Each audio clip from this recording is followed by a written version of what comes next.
Just over a century ago, there was an isolated kingdom called Hawaii, an independent nation with a parliament, its own flag, a national anthem, and a beloved queen, Liliuokalani.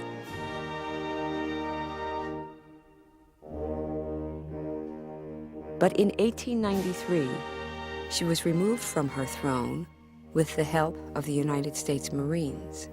It was a great loss to her people.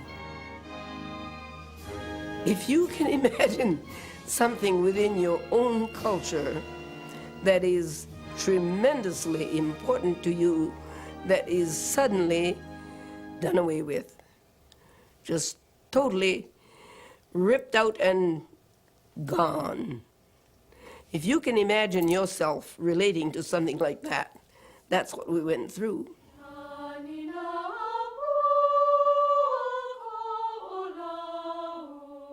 Liliuokalani was descended from generations of chiefs revered by the Hawaiians as gods. She had been educated by Americans. A poet and composer, she dined at the White House, was a guest at Buckingham Palace, but nothing had prepared her for the crisis she would face as queen. Liliu was well-versed in the Western culture, well-versed in the Hawaiian culture, and knew the values of both sides, and knew the inevitable of what was going to happen to Hawaii.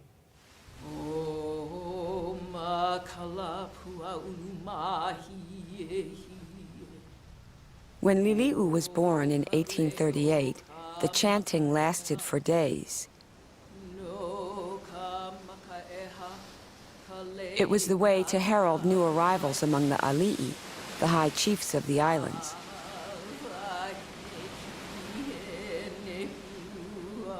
But by this time, many of the old ways had already vanished. The greatest change had been brought by a small group of Congregationalist missionaries from New England who had landed in the islands almost 20 years earlier. It would be their grandchildren who would one day overthrow the queen.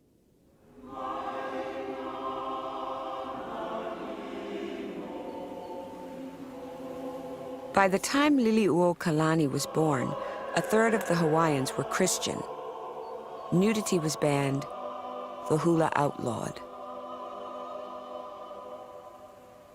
The missionaries had developed a written Hawaiian language and taught virtually the entire adult population to read and write.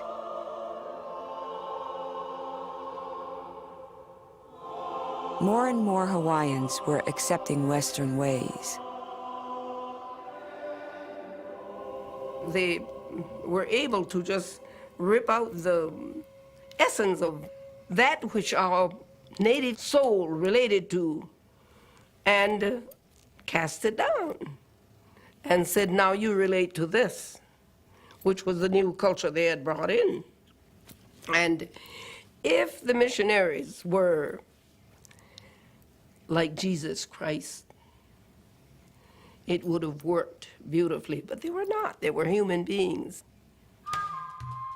In the harbors, an increasing number of American ships were stopping to refuel on their way to Asia. Hawaiian chiefs could now see that their future lay with the world beyond the islands. They turned to the missionaries for help.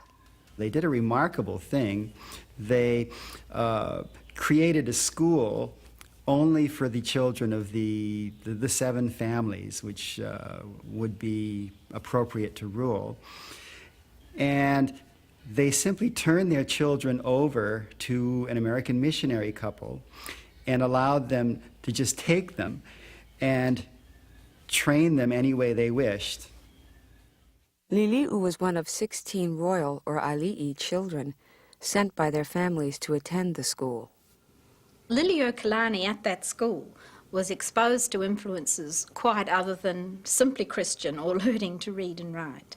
I mean, for example, to dress and speak and behave in ways of polite American society, to be strictly regulated by time, self-discipline, thrift, self-denial. I'm not suggesting that all of this was fully accomplished, but they certainly did learn at least the trappings of polite American society very thoroughly there. She would be called by her Christian name, Lydia. A brilliant student, she learned languages and music and read biographies of English kings and queens. By the time she finished her education, she was easily the most accomplished young woman in the islands. I think that you cannot underestimate the force that the school had on providing the children with a sense of their own importance, their own role in Hawaiian history.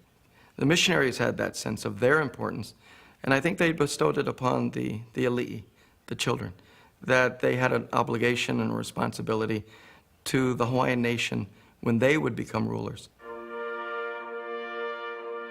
They would rule in a court that emulated the elegance and ceremony of the British monarchy, and even adopted their parliamentary system. But it was from this point on that the Hawaiians began to lose political control. Once a constitutional form of government was established, then the king had to rely upon foreign advisors to run the government because none of the Hawaiian chiefs had been trained in running a whole constitutional government. And so many of the missionaries assumed roles in the cabinet. Foreigners became increasingly powerful, not only in the government, but also in the royal family. In 1862, when Lili'u was 24, she married into the American community. Her husband, John Dominus, came from a prominent Boston family. They were married, but not to, I think, the favor of his mother, who always looked upon her as a non-Caucasian and as someone who she was not going to accept into her house with open arms, despite the fact that she was a princess. The couple would live in his mother's home, Washington Place, a plantation-style house in the middle of Honolulu.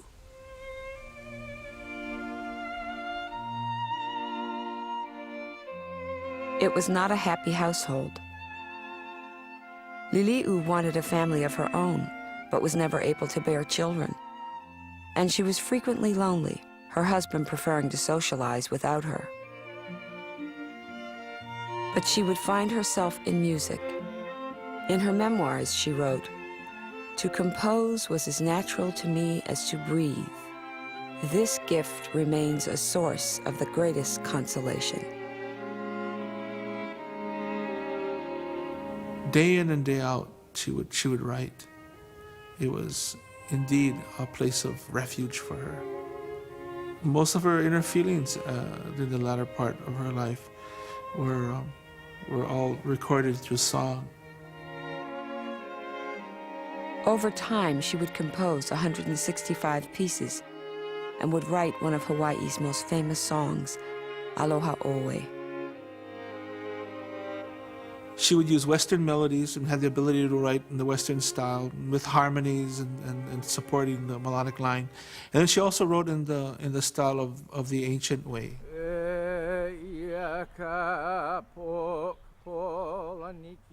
Lili'u became expert in the ancient chants at a time when traditions were being lost.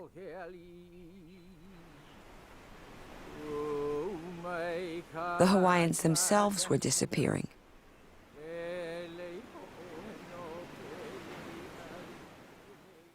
The ali'i were dying off at an alarming rate.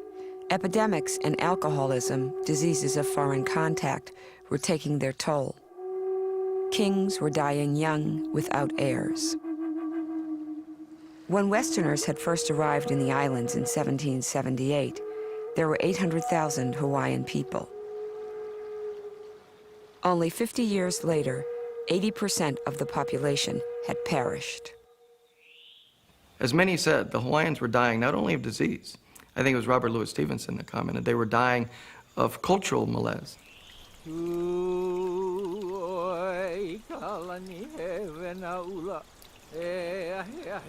Everything about the Hawaiian way of life seemed to be vanishing.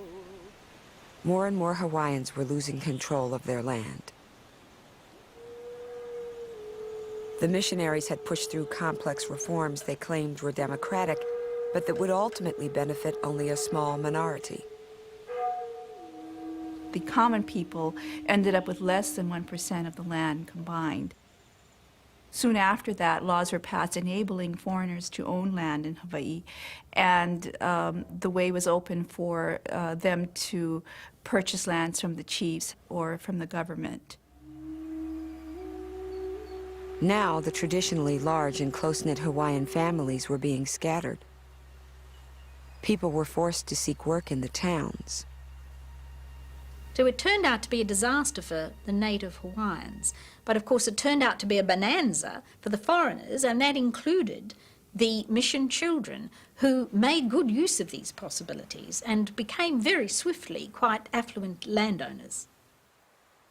Although she herself was married to a foreigner, Liliuokalani became increasingly critical of their growing power in the kingdom. But she had yet to realize just how powerful they would become.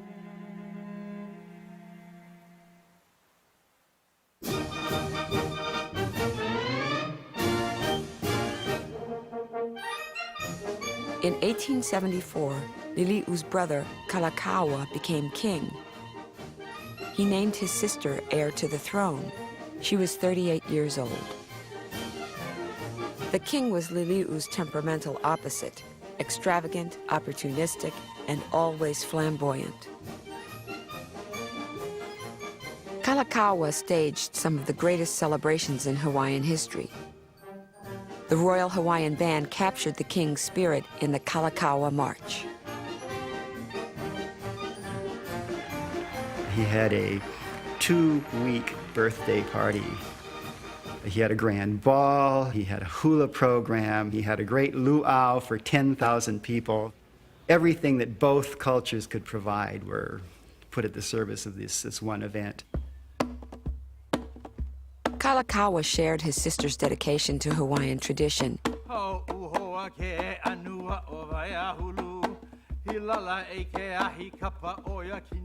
He brought back hula, which had been banned since missionary times.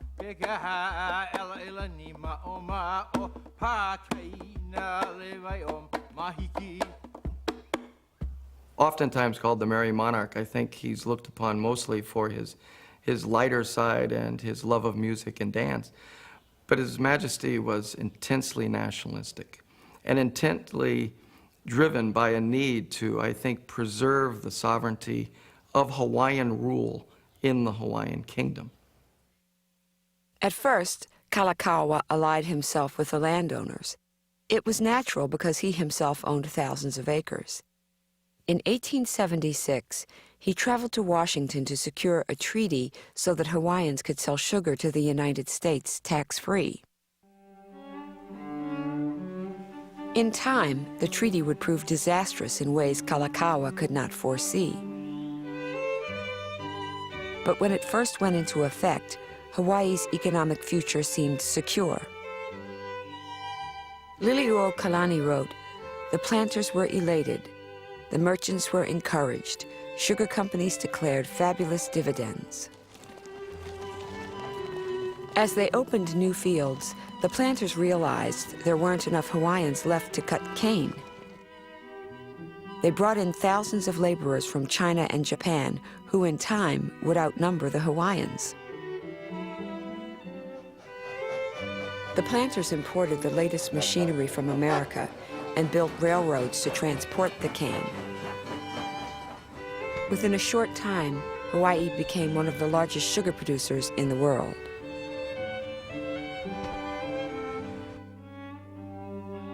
By 1885, almost all the plantations were in the hands of foreigners, many of them the grandchildren of the original missionaries. They called themselves the Missionary Boys. They are a generation who believe that on their shoulders has fallen the responsibility of bringing Hawaii into a state of high civilization as they define it. They, all of them, have, I think, a very deep-seated goal, and that is not only to benefit themselves, but in their view, to benefit the entire nation by Americanizing it as rapidly as possible. The more money they made, the more they tried to control the internal affairs of the kingdom and the actions of the very king who had laid the groundwork for their fortunes. Soon they would find out that his sister, the Princess Liliuokalani, would stand in their way.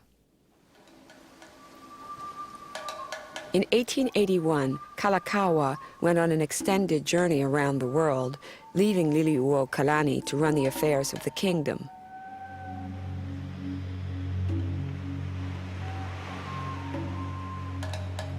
Soon after he left, ships from Canton arrived in Honolulu, carrying more than 4,000 new Chinese workers. When they docked in the harbor, a captain reported several cases of smallpox aboard ship. Within a month, the disease had assumed epidemic proportions, particularly among the Hawaiians. Liliuokalani responded immediately. The princess closed the port. She felt that smallpox, as it had in earlier years, had a devastating effect upon her people. The outpouring of protest by the business community, which was Haole or Caucasian, was tremendous. The Americans and Europeans, who were far less susceptible to smallpox than the Hawaiians, were livid over this interference. But she stood her grounds. I think she clearly demonstrated that the welfare of her people was far more important than the profits for the business community. When Kalakaua returned from his grand tour, he seemed a changed man, more assertive, more self-assured.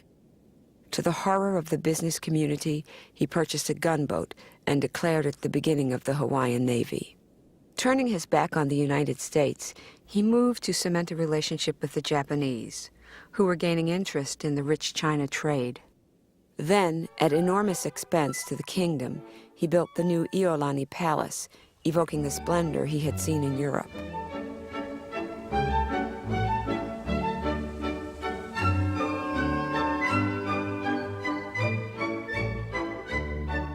Kalakaua built Iolani Palace strictly to impress.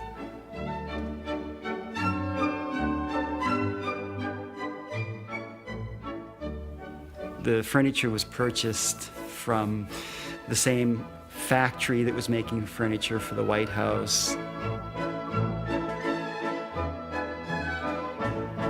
The champagne was all real French champagne.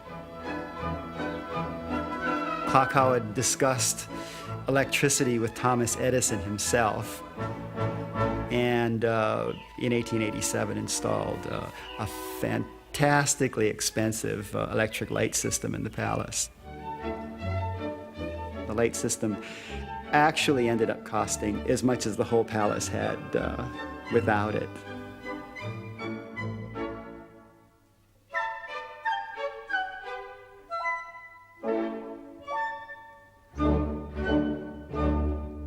Kalakaua's indulgences infuriated the missionary boys, who now held powerful positions in the legislature.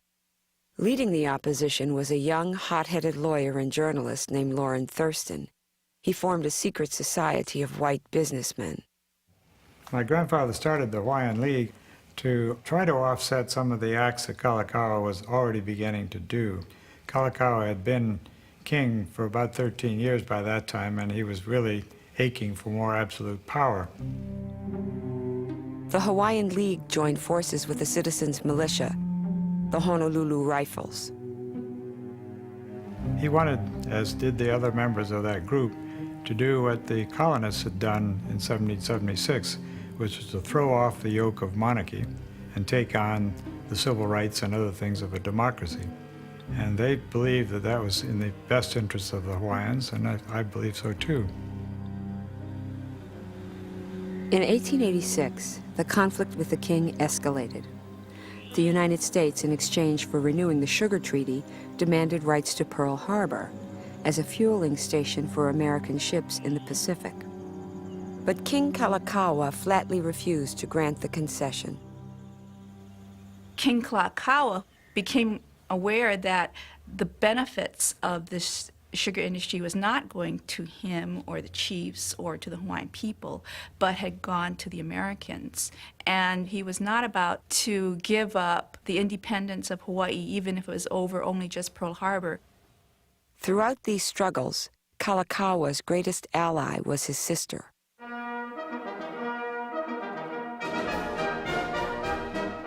In 1887, at the height of the tension, he sent Liliu and his wife, the Queen, on a trip to London. They would represent Hawaii at the 50-year jubilee of Queen Victoria.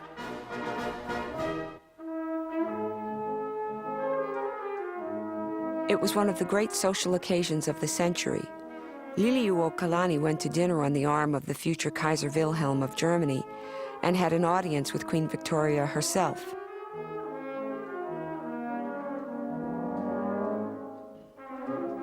She rode in a procession with the reigning families of the world, exhilarated to be in an environment where royalty was revered. But in Hawaii, the monarchy was under siege. The Hawaiian League took action one night in July of 1887 and went to Kalakaua with a document that they had drafted, which was a new constitution, which limited his power and forced him at the point of guns to sign this document. And it was a constitution that stuck in the gullet of all Hawaiians, especially the Princess Liliuokalani. The king called it the Bayonet Constitution. It turned him into little more than a puppet and deprived most Hawaiians of the vote. Liliuokalani returned to Honolulu and found Kalakaua distraught. She would write, "We could see on my brother's countenance traces of the terrible strain and anxiety, although this was only the commencement of the troubles for our nation." Kalakaua had no option but to sign the treaty with the United States. American warships now had a permanent port at Pearl Harbor. In her diary, Liliu wrote, "It should not have been done." In November 1890, defeated and in declining health, Kalakaua sailed for San Francisco to seek medical help. 2 months later, crowds turned out to welcome the king home. But as the ship pulled into the harbor, the yards were crossed and the flags were flying at half-mast. The king was dead. As her brother's coffin was taken ashore, Liliuokalani was being prepared to assume the throne. She wrote, "Few people have ever been placed in such a trying situation. I was compelled to take the oath to a constitution which had led to my brother's death."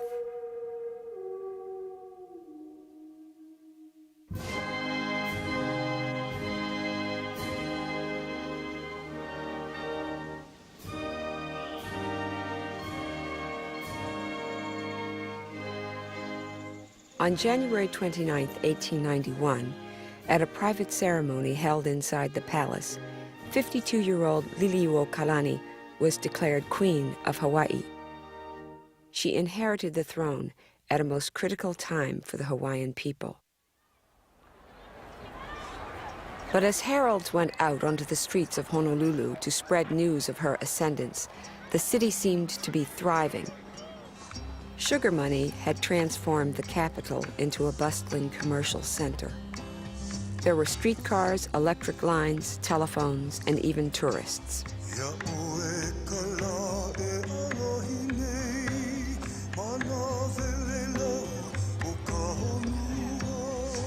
People coming in were surprised. They thought that Hawaii was a wilderness, a Pacific jungle. And what did they find but this smaller version of San Francisco that was growing very rapidly? Within a matter of weeks, Liliuokalani and her entourage left the capital to tour her kingdom.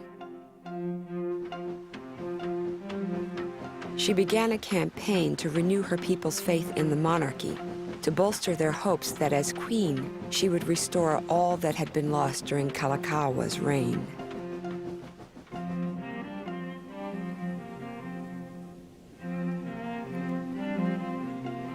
She traveled to 5 of the 8 islands in the kingdom.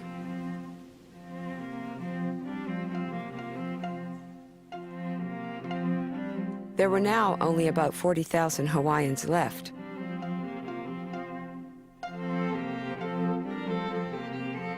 They had become a minority in their own land, outnumbered by the immigrants brought in to work the sugar fields.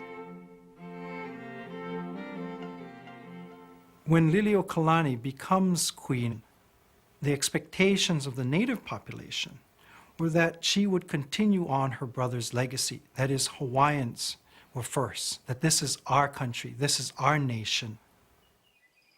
But Liliuokalani also had to contend with the sugar planters who took for granted their right to control the throne. And so their expectations is that she will not be a sovereign, she will be a constitutional monarch, she will be a woman, and therefore go for the advice of her advisors, of her cabinet. Early on, she was warned by the United States Representative John Stevens not to follow in her brother's path.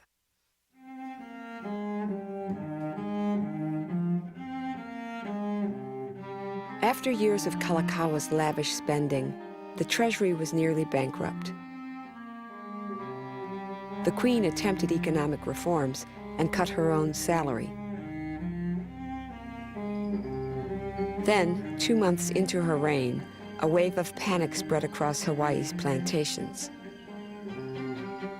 The United States government, in a move to protect domestic growers, in effect, revoked Hawaii's favored position on the American sugar market. This creates a major problem for the Hawaiian sugar growers. They have only one outlet now, one chance to survive. They have got to become part of the United States. Lauren Thurston formed a new organization with one goal: annexation to the United States. They met in secret and kept no records. Thurston set off for Washington to determine the United States government's position on annexation. And they told them that they would look favorably on it, but it had to come as a request from the government out here. In Honolulu, annexation was the last thing Liliuokalani had in mind. She was secretly making her own plans to do away with the Bayonet Constitution.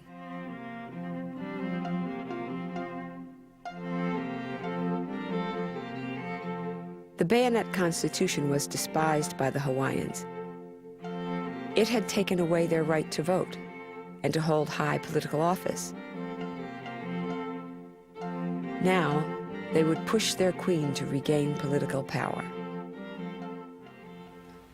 Early in her reign, delegations of Hawaiians began to come to her and ask her to get rid of this terrible document. They came to her in the traditional way, coming to the ali'i for redress of wrong. And there was only one thing she could do. She had to take up this issue. She had a new constitution drafted and waited for the right moment to announce it to her people. Early in January, the Queen called in the head of the palace guard and revealed her plan. She asked him to prepare for the possibility of violence. On the morning of January 14th of 1893, the Queen met with her cabinet and informed them that she had all intentions of promulgating a new constitution which would restore herself as monarch with powers of a monarch and reestablish the voting rights of her people. 2 of her ministers, both of American descent, betrayed her. They went to the annexationists with news of her secret plans. Her idea of a new constitution was to go back to her appointing the upper house, her naming her own cabinet without the legislature approving it, things that simply couldn't be accepted by the business community. And they decided that she had to go. That afternoon, the Hawaiian community converged on the palace. The new constitution was no longer a secret. Streams of people, said to be in the thousands, are coming into Iolani Palace grounds for the announcement of the promulgation, that is, the establishment of a new constitution. Foreign diplomats assembled in the throne room waiting for ceremonies to begin. The Queen was meeting privately with her cabinet. She believed she had their total support. She asked them to do their duty and sign it. And to her amazement, her cabinet refused to do that.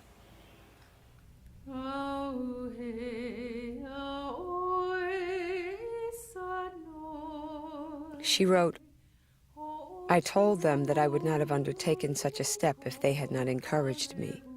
They had led me out to the edge of a precipice and were leaving me to take the leap alone."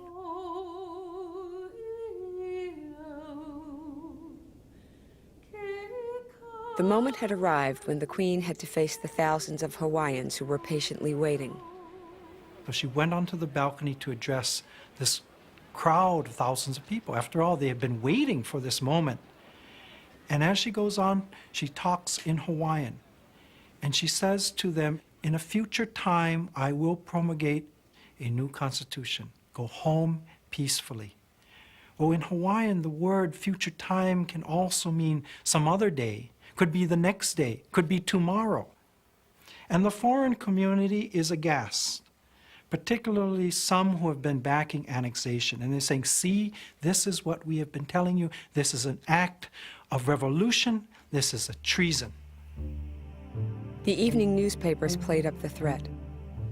And it's fascinating the way they cast her as a revolutionary.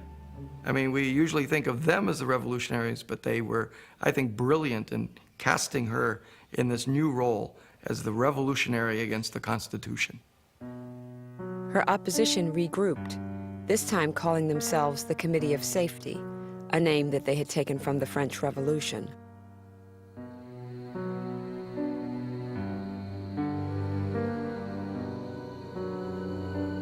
That night, at a private home, the Committee of Safety and other prominent members of the business community plotted to overthrow the Hawaiian monarchy.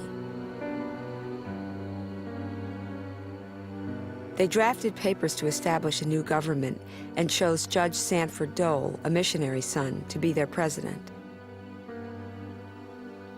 They knew they had the support of the United States representative in Hawaii.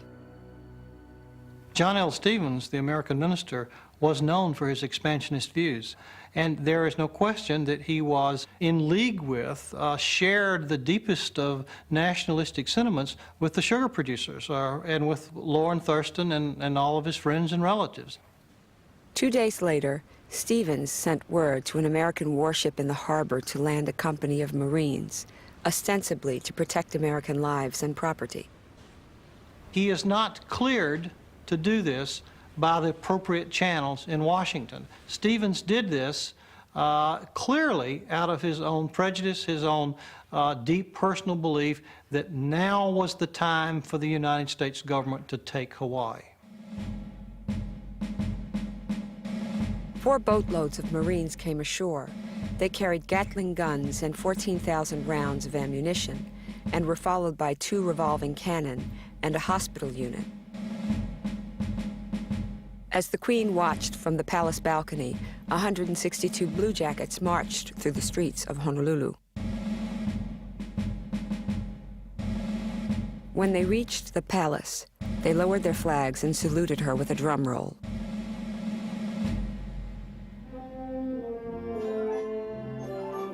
The idea that a revolution was taking place probably did not occur to most of the people of Honolulu throughout most of these events. When the U.S. Marines landed, the Royal Hawaiian Band was playing a concert at a Hawaiian hotel. It didn't stop the concert.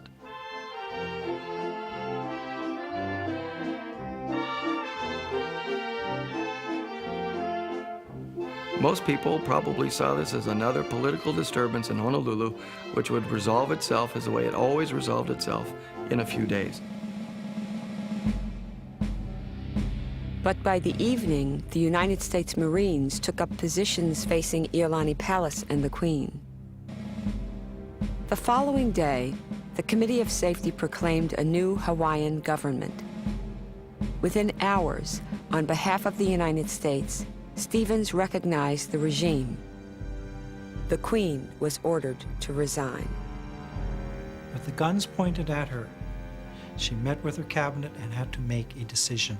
And after great deliberation, she surrendered to the United States of America, not to the provisional government that was established there, but to the United States of America.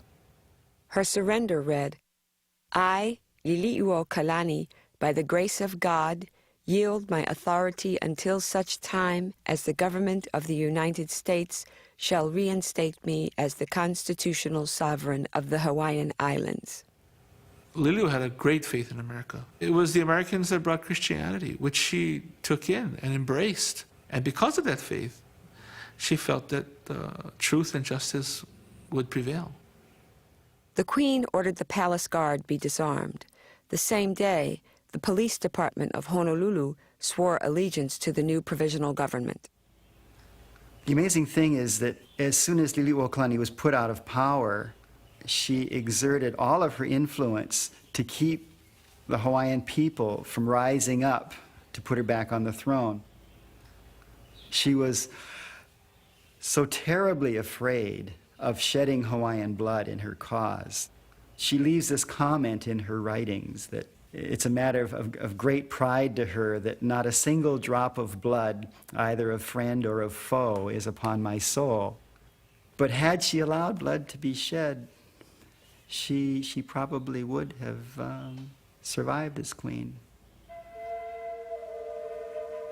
Thurston and his colleagues sailed for Washington. They now had the power to formally request the annexation of Hawaii.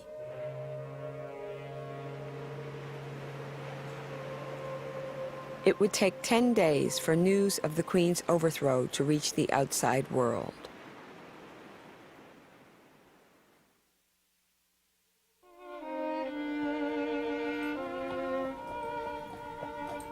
On January 18, 1893, the day after she surrendered, Liliuokalani went for a ride in her carriage.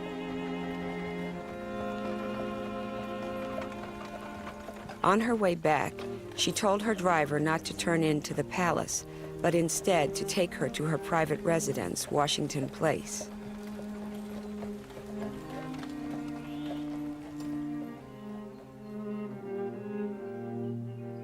She firmly believed her exile would be brief, that the United States would recognize the error and she would be reinstated. On February 1st, Minister Stevens ceremonially raised the American flag over the government building. Liliuokalani wrote in her diary, "Time may wear off the feeling of injury, but my dear flag, the Hawaiian flag, that a strange flag should wave over it. May heaven look down on these missionaries and punish them for their deeds." The palace was renamed the Executive Building. Martial law was declared and would be enforced by the ragtag army of the provisional government. There was a blackening out of things, of news. But our people were able to find a means of protest because they were told by their leader, their queen, not to take up arms. They began wearing hatbands that said Aloha Aina, that meant patriotism. They began to make quilts that had the Hawaiian flag because the Hawaiian flag had been banned. In Washington, D.C., where Lauren Thurston had been lobbying for the annexation treaty, everything was changing. A new president was coming into office. In Hawaii, neither the annexationists nor the Queen's followers knew what to expect. One of Grover Cleveland's first moves was to send a special envoy to investigate the situation in the islands. Everyone turned out to greet James H. Blunt. Both sides assumed that he would champion their cause. There is a lot of hope amongst royalists because it is a different administration. This is now, he's being sent now perhaps to correct, to listen to what is going on. And of course, one of the first things that he does is to lower the American flag. Blunt wants it clear that the United States government does not view Hawaii as its possession, and that the people of the United States who might be living in Hawaii, while he is doing this investigation at least, are not running that island. When the Hawaiian flag was raised once again, the Queen sent word to her people to remain quiet and not to cheer, to avoid aggravating the Americans. Blunt, a former Georgia congressman and retired Confederate Army colonel, his wife, and his secretary, quickly became part of the social life of Honolulu. They were welcomed everywhere. Hawaiians and Americans were only too eager to bend Blunt's ear with their version of the events that had transpired. Citizens of American descent heard his deep Southern accent and felt free to air their prejudices against the non-white Hawaiians. For 4 months, Blunt took testimony from all sides, documentation that remains to this day the primary historical record of the period.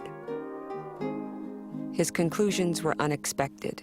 Mr. Blunt writes a 2,000-page report that is one of the greatest condemnations of United States foreign policy by a United States government representative in the annals of American history.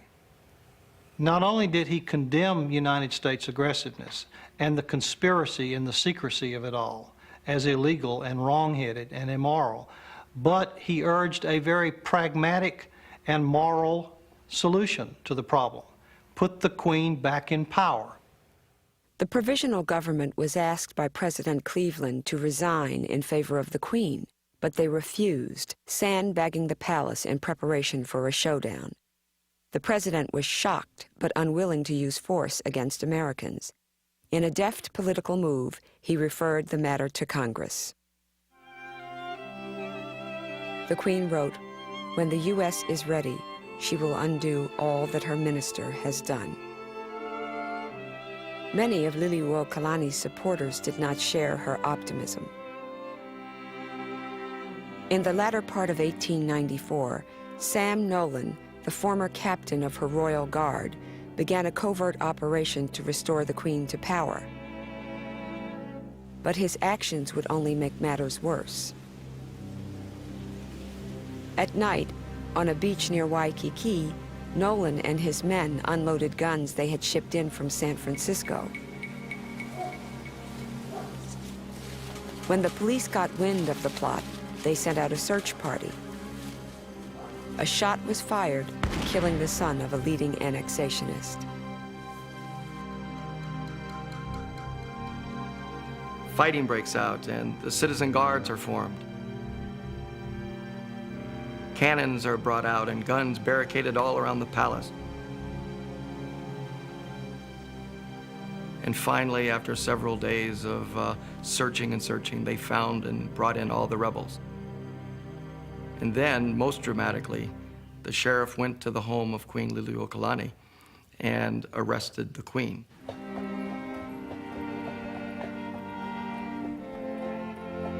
Accused of knowing about the plot, Liliuokalani was brought to the palace where she would be held to await trial.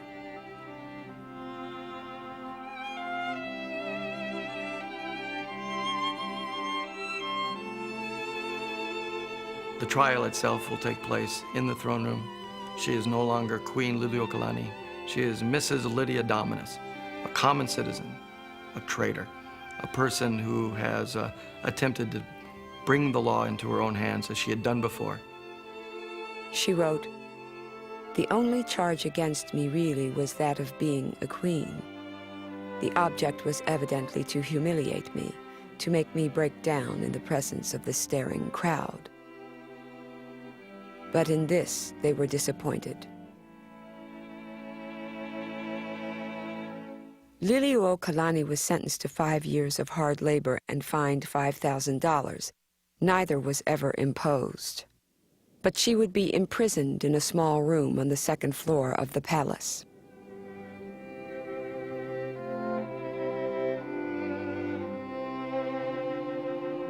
Here she was denied all reading material except for her prayer book.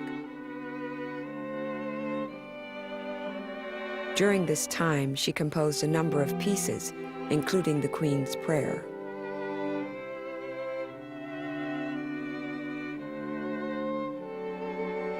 Fearing that she would die a prisoner, Liliuokalani embroidered a quilt with a record of her life.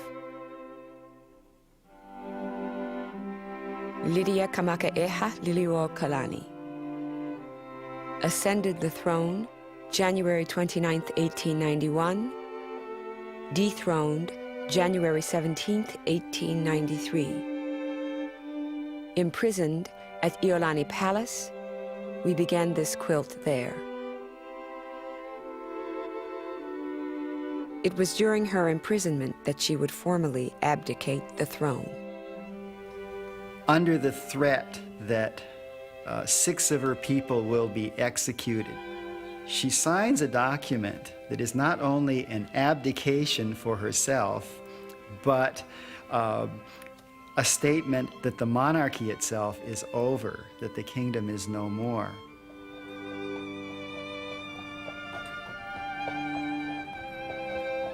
The news strikes the Hawaiian people with great force because to them she was still queen. On September 6, 1895, after 8 months' imprisonment, Liliuokalani was released on parole to Washington Place. It would take another 2 years before her civil rights were fully restored. The provisional government had established the Republic of Hawaii with Sanford Dole as president, but they had still not succeeded in their ultimate goal, annexation to the United States. In 1898, when the Spanish-American War broke out, American troops headed to the Philippines. President McKinley recognized the strategic value of Hawaii and supported a congressional resolution for annexation.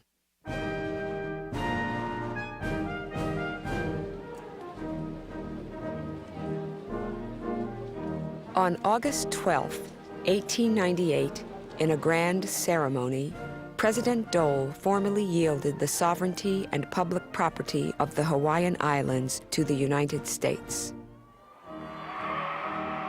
The Stars and Stripes was slowly raised over Iolani Palace, and the Hawaiian flag was brought down for the last time. But few Hawaiians would witness the ceremony.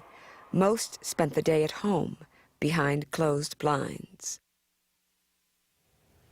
On the actual day of annexation, the Queen shuttered herself at Washington Place, surrounded by her court, by the princes, by her ladies-in-waiting, and they had a solemn picture taken.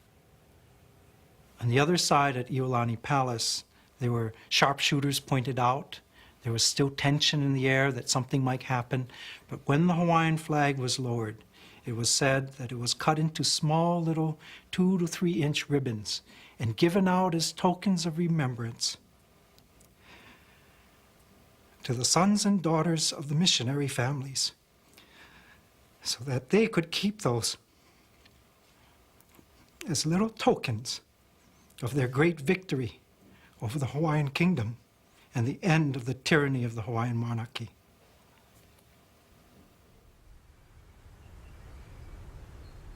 Liliuokalani would live for another 20 years as an American citizen in the United States territory of Hawaii.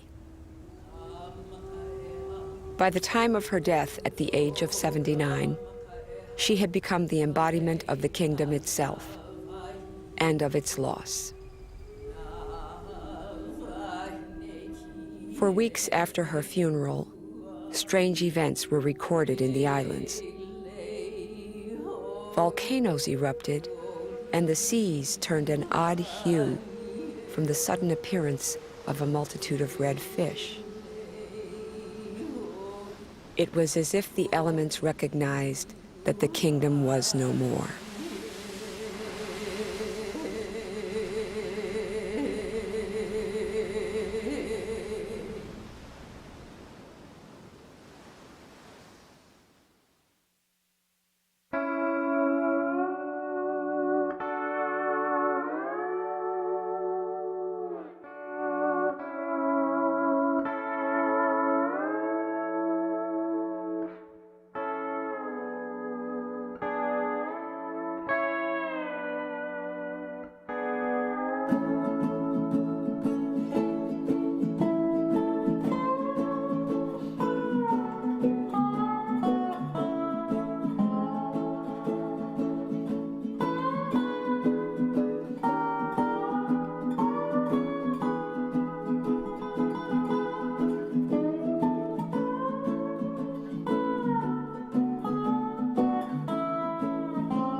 Major funding for American Experience is provided by the Alfred P. Sloan Foundation.